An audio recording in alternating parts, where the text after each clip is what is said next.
Well, greetings, everyone, and welcome to a very special online event today. It's called Mantras of the Divine Feminine for Healing and Liberation. Give voice to goddesses Kali and Tripura Sundari to clear karma and bring in bliss. My name is Stephen Dinan. I'm the founder and president of the Shift Network, and I'm thrilled to be here today because I love chanting, particularly in the Hindu tradition, because it has such an ancient lineage. The mantras have a real power and increasingly validated by science now. So we're going to get to explore a little bit of that interface between the ancient technologies of the sacred and modern scientific understanding with remarkable pioneer in this arena. Her name is Dr. Shamini Jain. She is the founder and CEO of the Consciousness and Healing Initiative, and she's done some very interesting like TED Talks and helping to really push the paradigm forward of understanding the sacred from a scientific standpoint. So we're in for a treat. So Shamini, welcome to today's program. Thank you, Stephen. It's always so much fun to be with you. Great. Well, I want to let everybody know that right up front that we're going to have this time with Shamini, and we're going to have a brand new program called Voicing the Goddess with her. So more to come on that towards the end of the hour. So Shamini, I'd love for you to start us off, actually, instead of talking, why don't you invoke us into a sacred space with some mantra or invocation? Yeah, and I want to thank everyone who's chosen to join us for this hour. We're all coming together in beloved community to uplevel our healing journey and our spiritual and human evolution. So for that, we need wisdom. And there's nothing to lead us into an hour of wisdom more than the goddess Saraswati, who is the goddess of wisdom in the Hindu tradition. So let's start with an invocation to her so that she may bless our dialogue and everything is received in perfect light.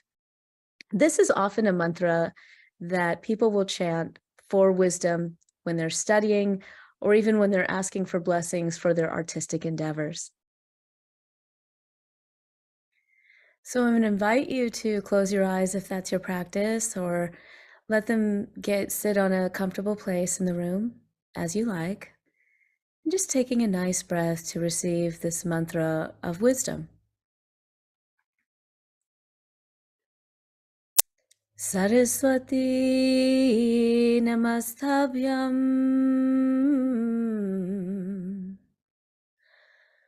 Varade Kamarupani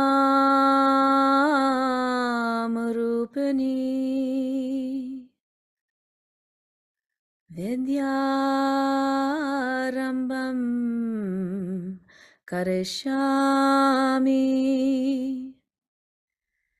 Siddhir Bhavatu Me Sadha Om Shanti Shanti Shanti.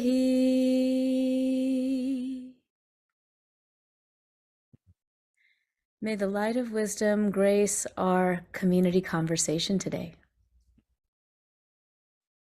So beautiful. Thank you for that invocation. And I can just feel those ancient streams of grace pouring through. This mantra has been chanted so many times over millennia, and each person with the devotion in their heart, it's almost like it just carries a vibrational signature of all that spiritual practice. So thank you. Absolutely. And so astute, what you shared, Stephen. You know, these are beautiful sacred sounds that have been given to us. And as you know, sacred sounds exist in every culture. That particular mantra is a mantra to Saraswati, who is a Hindu goddess of wisdom. And people often chant that mantra when they are asking for wisdom. They're asking also for knowledge, to be able to study better, to play music better. She's the goddess of arts and science, because these ancient traditions knew there was no separation between arts and science. And sound is a big part of leading us into that journey. Well, let's get a little bit of a backstory from you on this, because you're really an interesting confluence of the deep spiritual practices out of India and the modern scientific study of biofields. And so share a little bit about how those two streams have manifested in your life, so that in this work now with using mantra as a way to really access higher states of awareness. Yeah, wonderful. Thank you. So, I'm just a product of my environment, really. From the East Indian tradition. I grew up in a spiritual tradition called Jainism, and I've been married into a Hindu family for over 20 years.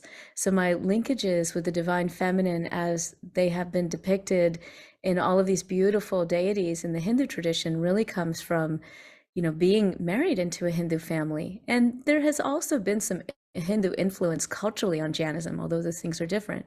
So anyway, I grew up with a lot of these mantras. I grew up seeing Saraswati and feeling a connection with that particular manifestation of the divine feminine from an early age. I didn't know when I was young that she was actually the embodiment of wisdom in all these forms, and I later learned. So there was a soul resonance with this, of course, kind of being filtered through my own culture in the East Indian tradition. And at the same time, I grew up here in the US, in the deep South, actually, in South Carolina. All my friends were Baptist Christian. And so I really enjoyed learning about their spiritual tradition and going to church with them. And they would come to our house and learn about ours. And one thing I noticed, though, was growing up, in traditional education here in the US, we didn't talk about spirituality, and we certainly didn't talk about it as it related to health. But my connection with sound from an early age as a singer, someone who just found great comfort in singing to myself, it livened my soul. I realized that there was this profound connection with sound that we weren't talking about in school. So, like many of the people probably on this call, I had to kind of engage in my own self study around it. And I read, the deep truths that were embodied by teachers in the West here, including Jonathan Goldman and John Bolio, and so many others, to just sort of deepen my understanding of how in the modern world people are exploring sound, and pair that with how these ancient texts describe the power of sound from these spiritual traditions all over the world. But of course, my area was really more from the East Indian tradition. So there was no question to me that sound was a powerful healer for us, that it did expand consciousness, not only from the books, but from my experience. And I really sought out to understand that. So when I did my bachelor's in neuroscience and behavior at Columbia University, I was sure I was going to study sound and music. Long story short, and I talk about this in my book, Healing Ourselves, it was my experience with an energy healing practice, Reiki, actually, that helped me understand the links between sound and vibration. And I set off on a journey, which I've been in for several decades, to explore the nature of energy and what we Western scientists call the biofield, a term that Deepak Chopra likes to remind me I'm branded with now, apparently, because I've been doing so much work in the biofield for so many decades, on the reality of these sounds, every sound that we make, and certainly the connection with these ancient mantras, as an example, having a profound effect on us, mind, body, and spirit. And so we've been looking at that all the way down to the cells in our bodies, as well as our mental and emotional and spiritual health. So there's so much that we're learning about sound, both from a practice point of view as we deepen our practice, and also from the research. Sound is consciousness. And when we connect with sound in a conscious way, we can expand our consciousness to bring in these flows of divinity to help guide our life. And for me, it's my favorite practice. Mm. Well, let's go a little further into, since you've been branded with the biofield a bit, about like what have you been learning from the latest science around how mantra practice actually shifts and aligns and opens deeper qualities in our biofield? You bet. Well, honestly, we've barely scratched the surface, in my point of view, on the biofield itself, but we have been looking deeply at mantra practice for physiology and mental and emotional health. So we've seen countless studies with different types of mantras. Now, most of these have been in the East Indian tradition, but I just want to name that mantras are ubiquitous across many different cultures. But so most of the studies have been, with Hindu-based mantras, and we find positive effects on the cardiovascular system, an improvement in heart health, a reduction in stress, reduction in anxiety, reduction in depressive symptoms as well. There are some studies that are looking at other aspects like immune function, a lot more that we could be looking at, honestly, with mantras, but that's where some of the most robust data is. As you know, Stephen, I'm a data nerd, so I don't like to just talk about one-off studies. I like to talk about studies where we've done a lot of them and we've looked at all of the data and kind of compiled it together in what we call systematic reviews. So that's what the systematic reviews say. Definitely an improvement in mental and emotional health and an improvement in cardiovascular function. Now, there are some cool studies that have also been done that are more recent. For example, a study on kirtan chanting where they compared kirtan with listening to music in a randomized controlled trial. This was done at UCSF or UC San Francisco. And what they found was profound, actually, because people who had never chanted kirtan before, weren't necessarily of the Indian tradition even, when they would chant the kirtan, and they did this for, a couple of weeks, new to them, compared to people who just listened to music, what they found was a profound increase in markers that reduced cell aging. So here they looked at telomerase levels. And so they actually saw this massive, it really was a massive shift in the cell aging markers just from doing this beautiful chanting. And, we don't want to wax on too much, I'm sure, about the studies, because, I'm sure we have a lot to cover in the hour. And, I could talk about this all day, but there have been other studies as well looking at this. And what they found is that it's not just Hindu mantras, but there's something special about the sacred word. Jill Borman's done a lot of studies on what she calls mantram repetition. And she did this with PTSD patients at the VA and other patients as well in San Diego. And there they would let people choose their mantra. So it might be from a Judaic tradition, a sacred word, Christian tradition, Buddhist tradition, Hindu tradition. And they compared that with just chanting almost like an affirmation or, just a non-sacred word. And what they found was that for people who actually chanted the sacred word, they found more benefit. So indeed, from a research perspective, empirical research perspective, we're barely scratching the surface, but what the ancients have taught us is that this is what they often call the mantric body. You spoke to it earlier in the hour. There is a vibration that has been set up and connected with for millennia, literally for thousands of years. So when we chant these sacred sounds, we are literally connecting with the divine energy that is truly a part of us. It's part of our true nature, but sometimes we forget it. And so, we think of it as outside, we personify, and, as we know, we love to talk about the goddess. Well, the goddess is within all of us. That's really the truth. And she has many facets, but we forget her. We forget that we actually embody her at every moment if we just consciously awaken to it. So these mantras, from the spiritual perspective, are sacred sounds that allow us to awaken to the divine feminine, which is everywhere, including in each of us. True. Mind-blowing research. I wasn't even aware of some of the changing the telomerase, and wow. So there's so much that's being proven now by modern science. So you had mentioned that a lot of the benefits really came from voicing the mantras, not just hearing it. So it's not the same benefit as listening. So maybe share a little bit about why the voice is such an important portal for us to activate for our spiritual growth.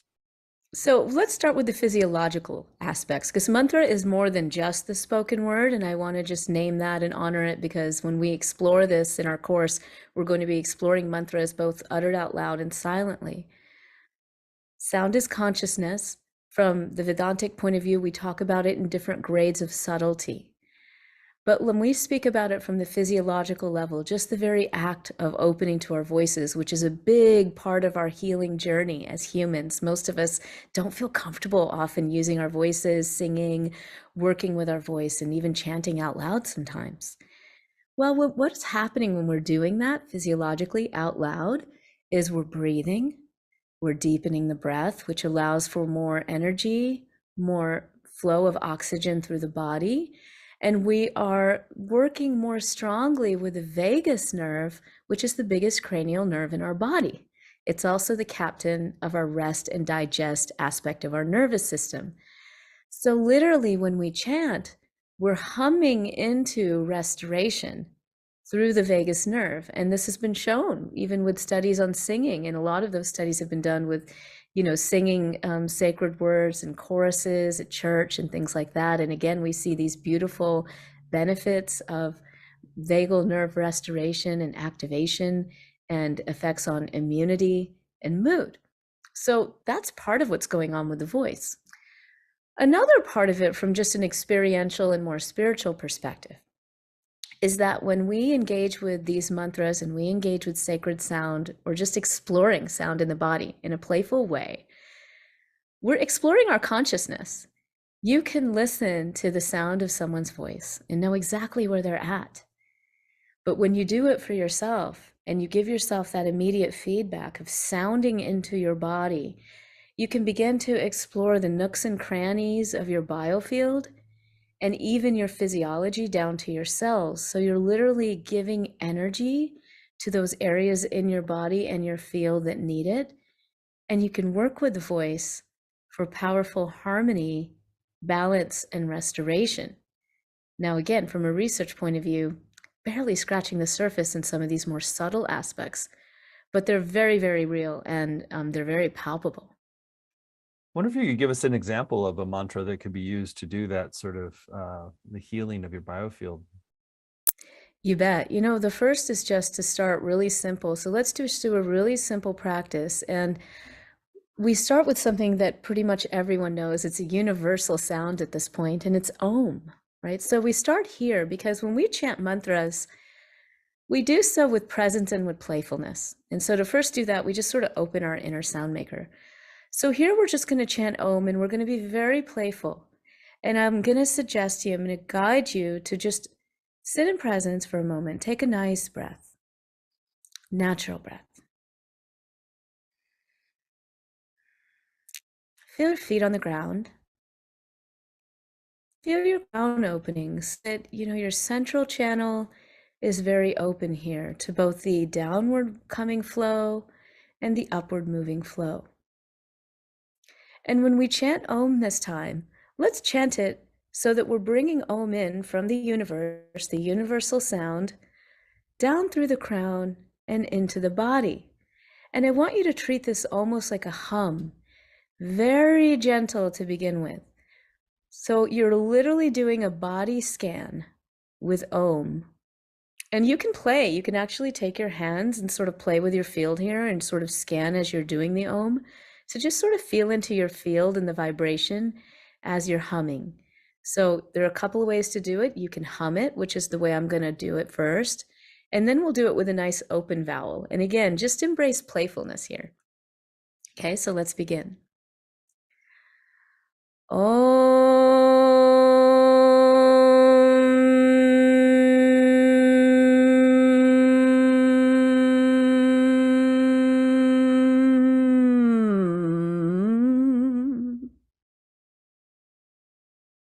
And just feel into your field. Let's try this one more time, now that you got the idea. And this time, just take that and really make it delicious in your body. Like really just resonate it into the body, anywhere where you just feel like the body needs a little bit more juice or nourishment.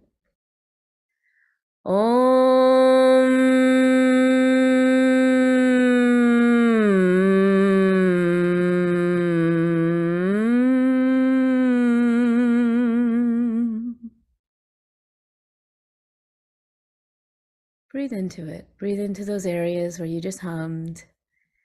Feel the energy exchange that just took place with something as simple as this. So I love it. isn't it great? So let's just play some more. I just to give people the experience, because this is divine play. Okay, all of it is divine play. So it is so much fun, and that instant feedback is so cool. So now let's try it with just an open vowel this time. So we're going to hold the O of the Om a little longer and just feel the difference. And here I'm going to invite each of us to just pick a place. Okay, pick a place in your body, whether it's around the heart or the hips or the nose, the stomach, wherever your body needs a little love, and resonate that O powerfully in that place. Remember to stay grounded, have your feet on the ground when you do this. So let's just do it.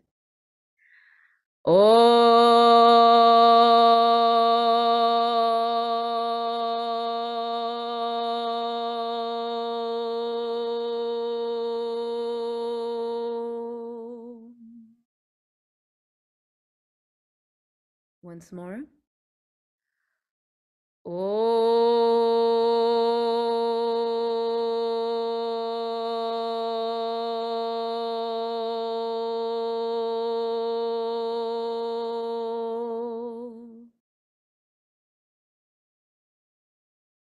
Once more. Last time.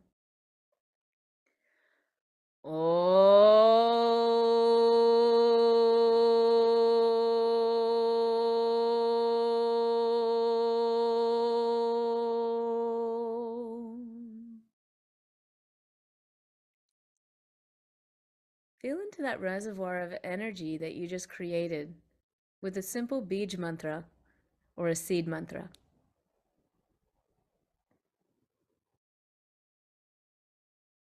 Isn't that cool? Very cool. I was kind of getting this image as like a sonic massager. We're kind of going into our subtle parts of our body. Oh, that needs a little attention, a little massage, a little opening. That's very beautiful. Yeah, thank you. And it's available to us at any time, right? And when we connect this with mantra, because all sounds are sacred, okay? But when we connect this with mantra, we have this opportunity to connect with these divine flows of grace and provide us with resource when we need it. Because look, let's just be real, Stephen, the world is heating up, literally, right? And humanity is heating up as a result because we're kind of faced with what are we doing? Right? What are we doing? What are we going to do? How can we show up as conscious creators in a world that desperately needs us to be awake? And all of us want that, right? That's why we're all here. That's why we're all on this call. That's why we're all connected together. We know we can do better and we will do better, but sometimes we need resource.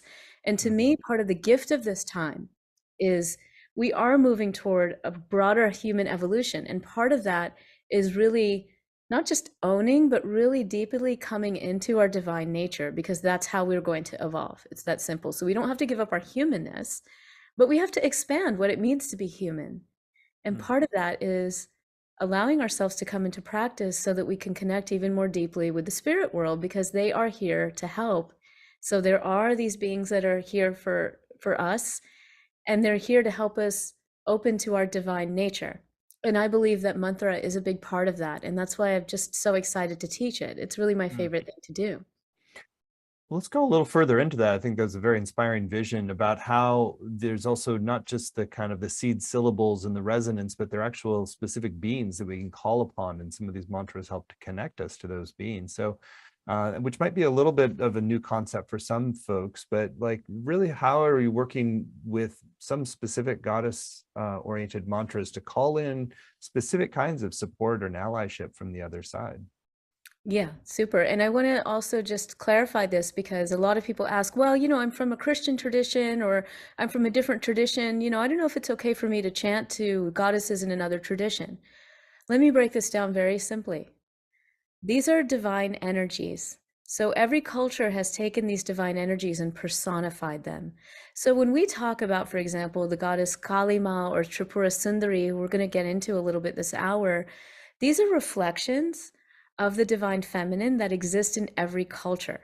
So when you chant these mantras, you can chant directly with an image of any divine feminine who embodies these attributes in mind.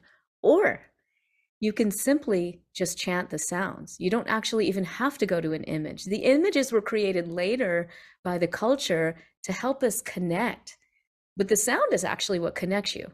So let's talk about this a little bit and where we need to be allied with the divine forces as we move into conscious creatorship even deeper.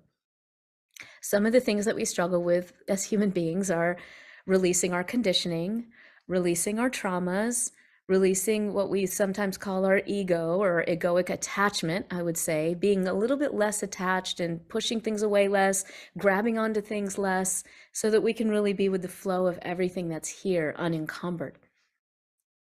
For that, the chants to who we call Kali Ma are really, really powerful, because these are energies that help us to cut away things that we don't need anymore. There is a fiery lightning force and an air quality to these vibrations for Kali Ma, which are very powerful. And I also want to dispel this myth that like Kali Ma is this evil goddess, or that you can go send Kali Ma to go set somebody straight. It doesn't work like that. If you're going to chant to Kali Ma, you're chanting to her for your own liberation. And what that means is you're actually asking her to cut away the things that you don't need anymore, to clear your veils of ignorance so that you can see clearly, so that you have better discernment and more groundedness in your decision making about what's right for you. So that's the power of Kali Ma. She's very, very powerful. And I will talk about her like a being like this because I just love it. You know, it's how I personally connect. But these energies are available to all of us. So a Kali Ma chant that I really love, that's very simple. It's only 3 syllables. We'll be going over more of them in my course, but this one's very simple to start with. And what it is, this particular chant is a mantra of light. It's one that we place in our hearts, but it is very powerful. So it's one that you want to really tend to and explore how it feels in the heart, because it embodies light from the lunar, the solar, and the fiery aspects of all those aspects of light.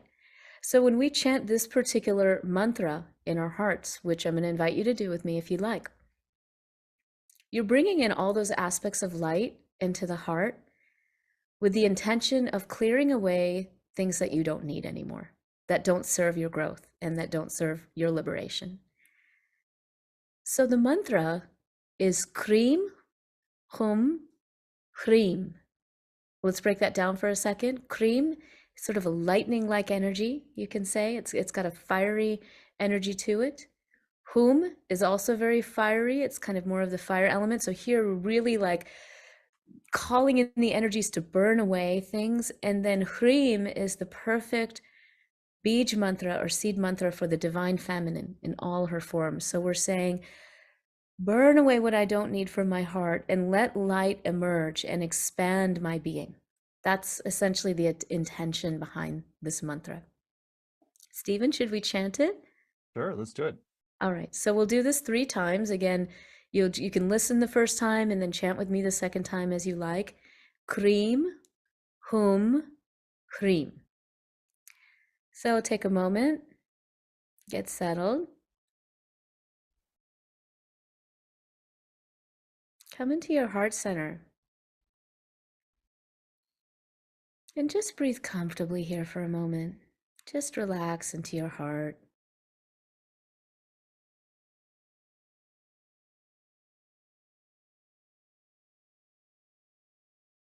We ask for Mahadevi Kali Ma's mercy and blessings to allow this mantra to reach our hearts in the safest and most graceful ways.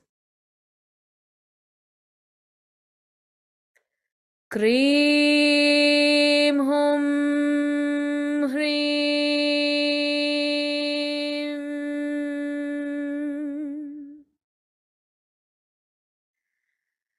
Kreem Hum Hreem.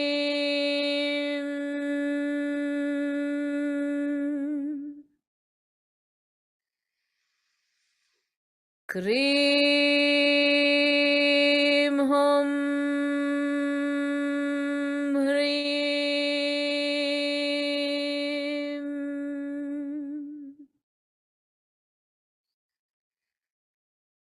Taking a nice breath and just allowing this light flow to continue to expand through the heart, through your field. Just feeling the light here.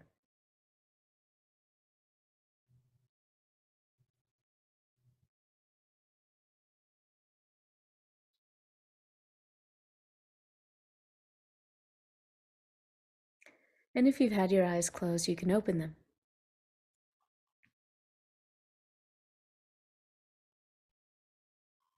So that's one simple mantra practice that's pretty quick, right, to do. Mm.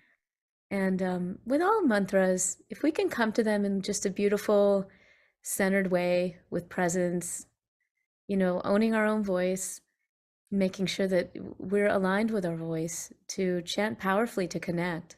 That's part of the work. That's the playful and fun work. That's why we can do these initial vibrating tones like we did with the Om, to just really get into resonance with ourselves, so that when we do this chanting and we have this opportunity to connect with divine flow, we're really receiving it. Mm. Well, let's keep going. I thought that was really illuminating, and there's like clarifying power that comes with that cream, and just like, and it's kind of Yeah.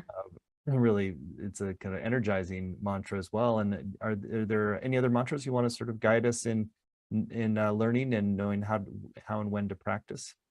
Yeah, yeah, absolutely. So I chanted that one because a lot of us feel like we need to clear a lot, just keep ourselves kind of centered and kind of less in the attachment aversion space all the time. But another thing that we need, because look, it's kind of sad what's going on, right? And so it's easy also for us to fall into despair, depression.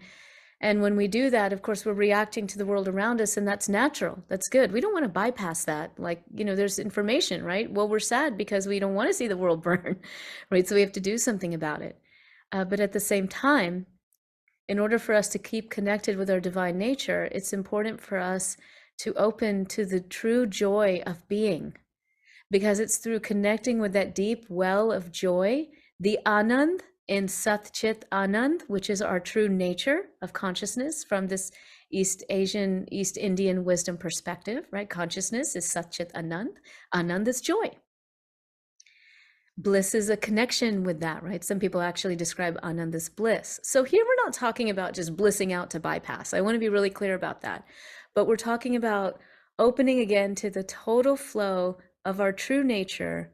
A quality of that is bliss, so that we're fortified with a feeling of contentment and joy, which again brings us a different flavor of energy to co-create joyfully in the world, because the world needs our joy.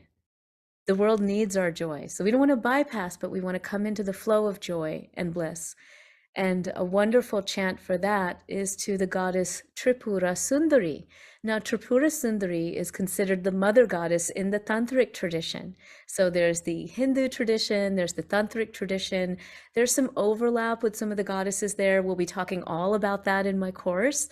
Tripura Sundari comes from the tantric tradition, and she is the mother goddess. She is the queen of all queens, because she embodies all aspects of consciousness in form, Shakti herself, the full abundance of power as it manifests into form. So when we chant this mantra to Tripura Sundari, we're really working to open the crown chakra and open to the blissful streams of grace to come into our field, nourish our body, mind, spirit, and allow us to co-create from that blissful place of union and unity. So this is why I love this mantra. And we can chant it together. It's also very easy. I've chosen again a 3-syllable mantra to start. We can go into deeper ones in the course, but just for ease, this will be 3 syllables. And the syllables are Aim. Aim is sound herself. Gleam, which has sort of a magnetic drawing quality to it. And Saw, which is another very powerful seed mantra. So when we chant this mantra, we want to, of course, with all mantras, stay grounded, stay connected, but we will focus here on opening the crown chakra and really opening to divinity, the streams of grace, whatever those are in the traditions we grew up with. So we'll chant this Aim, Kleem, Saw 3 times. And just allow the sound to come through. You don't have to make a big sound. Just connect with this energy. Taking a nice breath and opening to the space on top of the head. Feeling this nice portal to divinity open gently, effortlessly. We place the mantra here in our crown chakra and allow for the soma to descend in our bodies, in our field.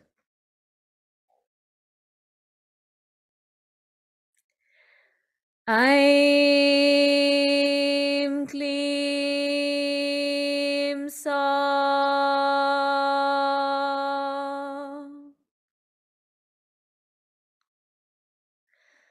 Aim Klim Sa.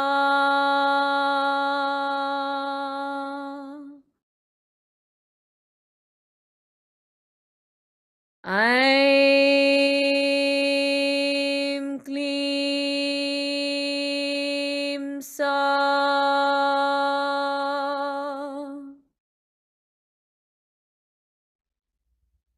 And just relax.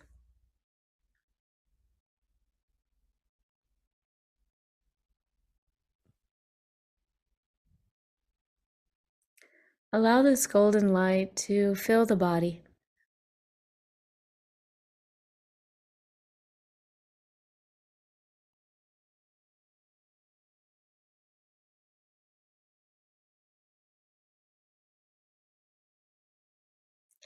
And feel these healing streams of grace with you throughout your day, remembering how easy it is to reconnect to them should you forget. When you're ready, if you've had your eyes closed, you can open them. Thank you for that. Such a energetic blessing. Thank you. I had one question that came up. So I've heard of in certain traditions that actually not verbalizing can be more powerful, sort of like internally saying the mantra. I wonder what you think about that and what the science shows of like sort of the power of verbalizing and doing it in a strong way like you did versus the sort of just the internal resonance. Both are really wonderful. From the Vedic tradition, they would say actually chanting silently, if done with concentration, is even more powerful. And we may wonder, why is that? We'll get into more of the deep ancient science in the course because, it deserves some attention and discussion. But briefly, we talk about the different layers of subtle sound that exist. So the audible sound is just the grossest level. That's where, we're bouncing air molecules around, we're vibrating those, it's touching the ear, tickling the cochlear cells here, coming up to the brain, influencing the physiology. On the more subtle spiritual levels, we are chanting again into the mantric body of divinity. And so chanting silently is a very powerful way of connecting through the thought forms, the energy forms, the subtle light forms, to do that. And I always tell students, really start with where you feel comfortable. There's no right or wrong. You can also just play, be playful, experiment with how it feels for you. The main thing, Stephen, with chanting mantras is that we don't do so with emptiness. I mean, emptiness in one way is really great, don't get me wrong. When we're truly empty, then that's the best way to chant mantra. But when I'm talking about emptiness here, it's not sort of doing it almost like robotically or, oh, I got to chant my mantra now, and now my mind is going here and there. Whether we're chanting out loud or silently, that's not as helpful. It's like you're having a conversation, just like you and I are having a conversation right now, right? If my mind is going in a million places as I'm having a conversation with you, I won't be as present and our conversation won't be as potent. It's the same thing with mantra. So you can connect silently through talking and connecting silently, or out loud through this human instrument, this physical body. The most important thing is that we're present and dare I say playful. Shakti is playful. I mean, that's just the nature of the divine feminine is playful. So when we come with like an open heart and a sense of playfulness and connection, like we would with a really good friend or a relative, someone we love, that's the kind of relationship that we're really building. And that's what makes the mantras, in my view, most potent. I love that. It brings a smile to my face. Just seeing our spiritual practice through the lens of play is really, really empowering. Yeah, because it doesn't have to be this, we've all been conditioned. Oh, I got to go to temple. Oh, I've got to go to puja. Oh, I've got to go to church, got to wear a tie, whatever.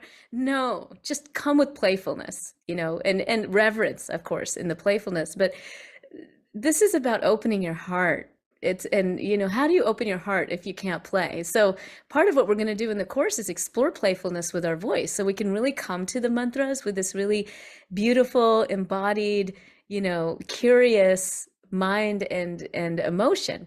And that's going to set us up really well for the connection. Hmm. There's one other area I wanted to spend some time on. I know you wanted to as well, was around elemental energies and how the mantras can connect us with specific elements in the natural world and some of our planetary energies as a way of empowering ourselves on that cellular level. Absolutely. So that's really what these mantras are. Okay. They're divine vibrations of elemental forces in our universe, in both our planet and the universe. So thousands of years ago, again, we're drawing from the East Indian tradition here. The rishis, who were, by the way, male and female, literally tuned into these vibrations. That's how these these mantras were formed. They tuned into the vibrations, felt them in their body, both their spiritual and energetic and physical body, and then noted them for us to use. So what were they tuning into? They were tuning into energies. And then later, those also got translated into sacred geometry. That's how we had yantras. That's why we have yantras. And for those of you who are familiar with like Shri Yantra and other yantras, right? What are those? Those are geometric representations of elemental forces in harmony. And so the mantras and the yantras are very connected. That's basically, connecting with the divine vibration. And then later they became personified into deities, not just in the East Indian tradition, but in many traditions. So the point is, there are so many ways to access these elemental and planetary energies, whether when we chant a mantra, bring in the visualization of a sacred geometry or the deity, or just choose to focus our awareness on the sound. We are bringing in these elemental and planetary energies more deeply into our field and connecting with them so that we can harmonize, because we are consciousness and we are consciousness in form. So we're embodiments of all those divine energies. There's no separation, actually. We're just embodying those forces in different ways. And so when we need to harmonize, let's say, for example, like, wow, I just had like a really wild day and it was really wonderful, but there's so much going on that I feel like I need to ground because I'm like out here, right? I can work with a mantra to ground me and keep me connected to Durga Ma, the embodiment of the earth energy, so that I get more grounded in my body and my field so that I can serve with even more power. So that's how it works. You're literally working with your biofield when you're chanting these mantras to harmonize. And sometimes we need different things. Sometimes we need to ground. Sometimes we need to clear away negativity. Sometimes we need to allow ourselves to open the heart to the full flows of abundance. There are many different ways that we use these mantras so that we can expand ourselves in the way that we need to. Mm.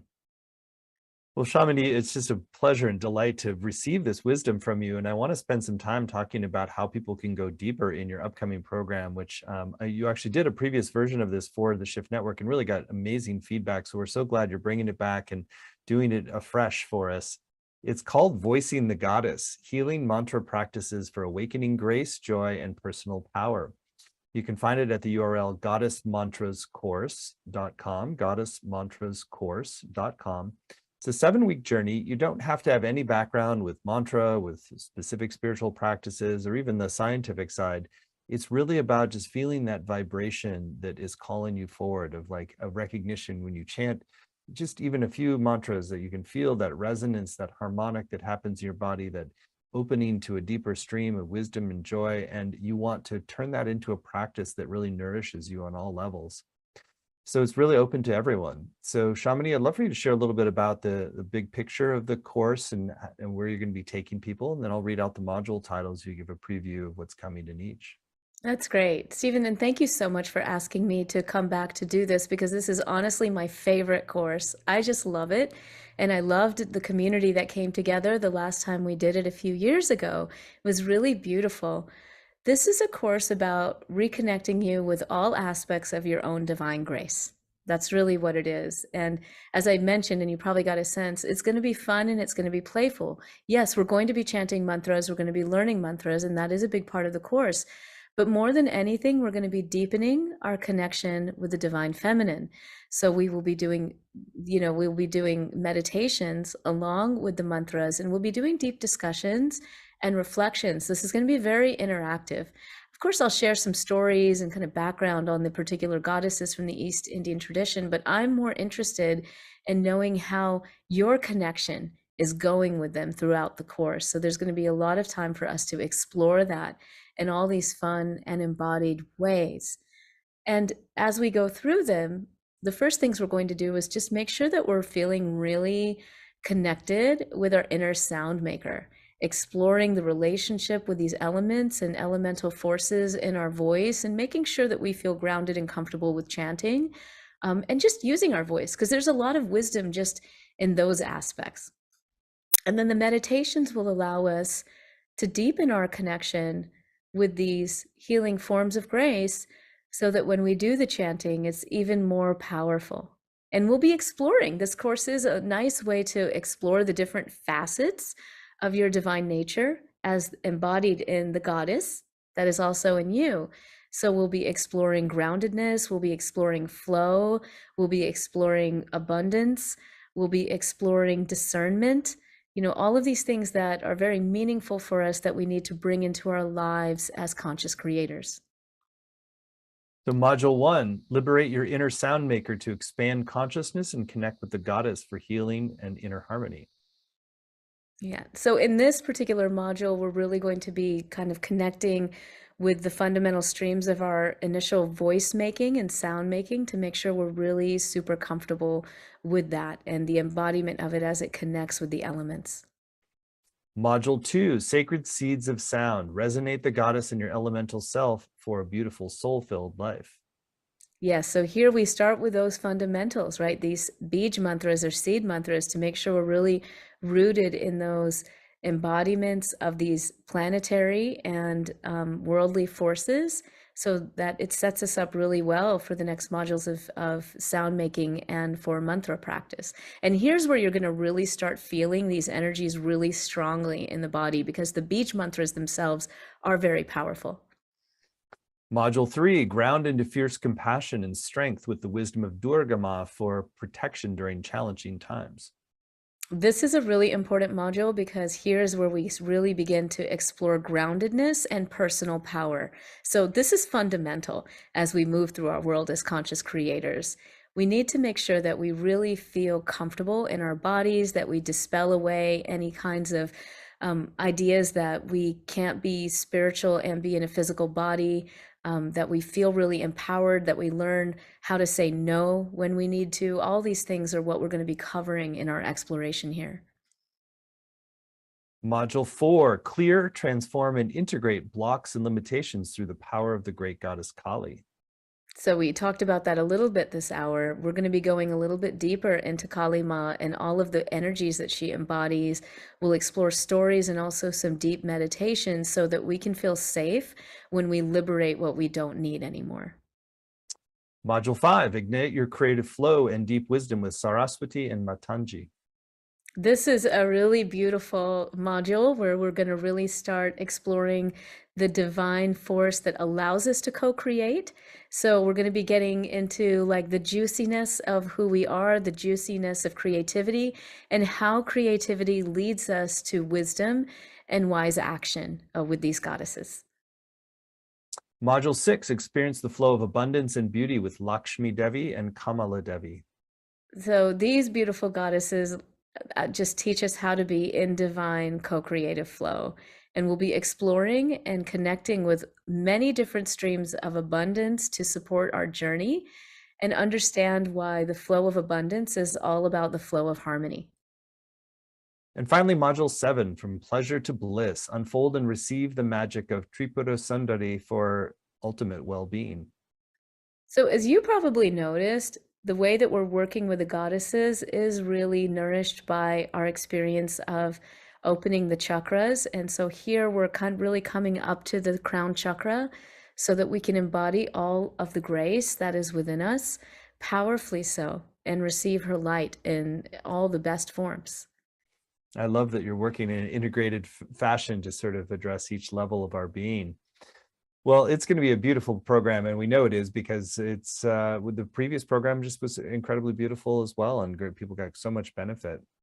So again, you can see more detail on the program at goddessmantrascourse.com.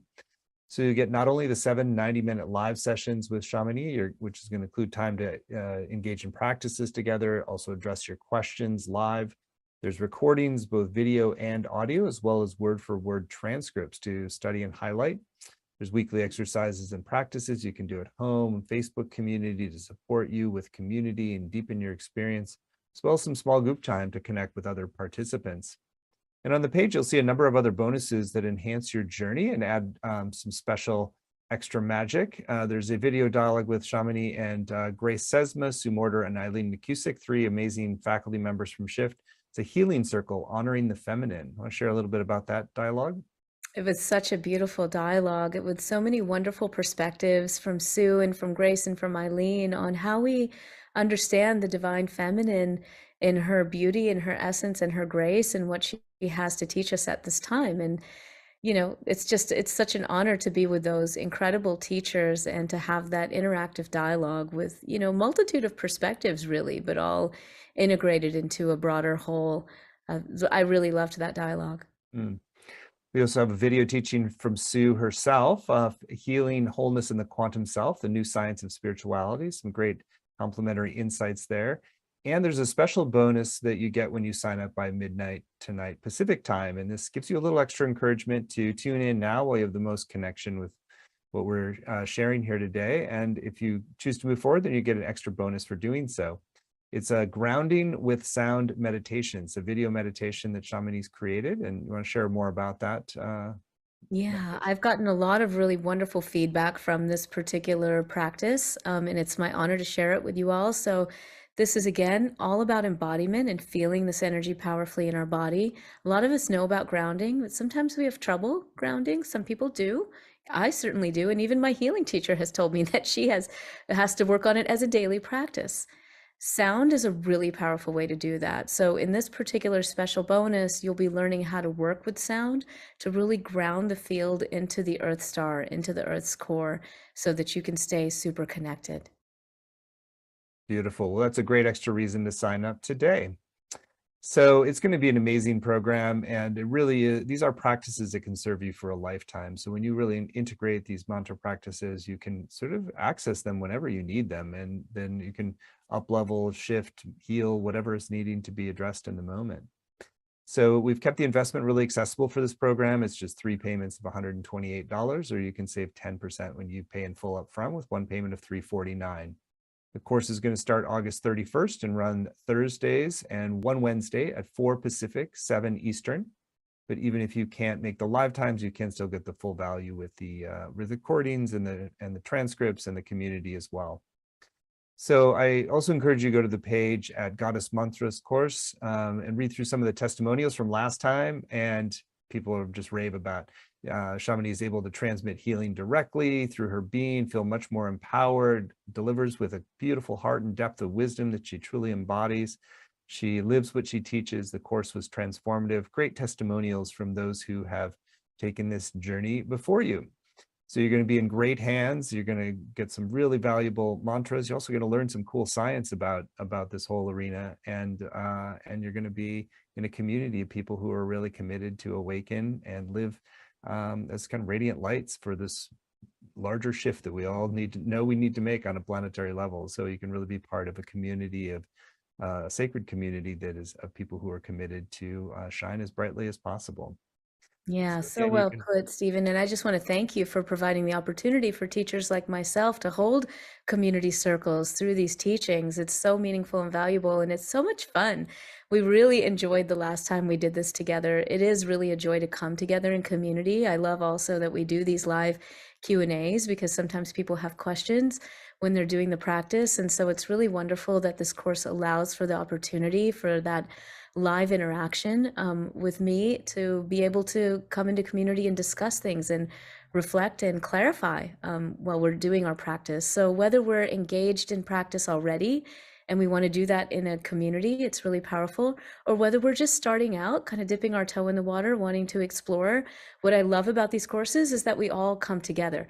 So we're all learning from each other, and in a really powerful way, because, as we know, the field is certainly transmitted even across distances, and you can really feel that in these courses. It's beautiful. Mm. Well, thank you, Shamini. You're so wonderfully empowering and wise, and just a great uplifting force for all of us. So thank you for this program and for this hour today, and for the upcoming program. And again, there's all the detail that you could want on this at goddessmantrascourse.com. And if you sign up by midnight tonight, you're going to get that special grounding with sound meditation, and be blessed by that as well.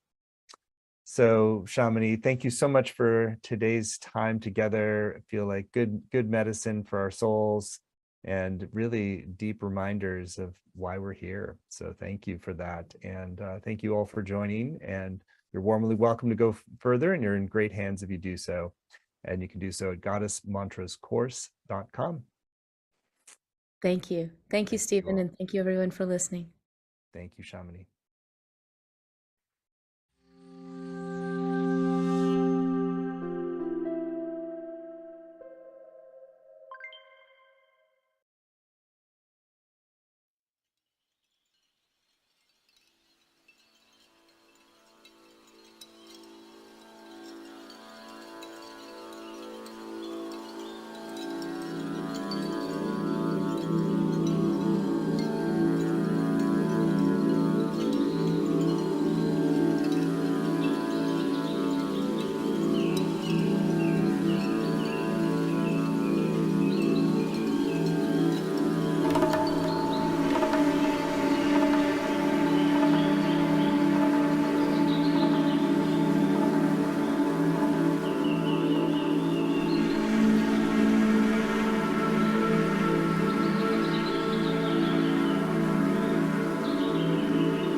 you.